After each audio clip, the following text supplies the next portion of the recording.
L'énergie est une création de Dieu. Et à ce titre, elle est, comme saint François nous le rappelle, ancrée dans ce principe créateur dont nous dépendons tous. Et peut-être que si François d'Assise avait vécu aujourd'hui, il aurait dit « notre sœur l'énergie ».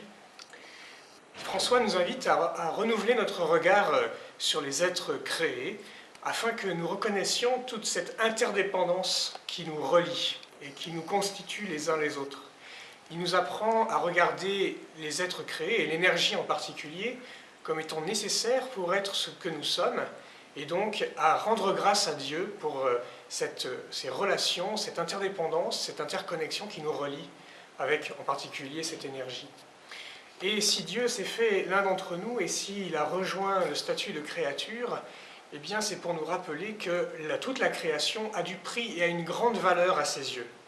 Ainsi, cette énergie qui compose la plus grande partie de notre univers s'en trouve en quelque sorte élevée à un rang supérieur, à un rang extraordinaire, qui est incorporé en Dieu. Dieu vient nous diviniser, il nous communique ses énergies pour nous diviniser, et l'énergie de la nature que nous partageons aussi est appelée à rentrer dans la gloire de la divinisation.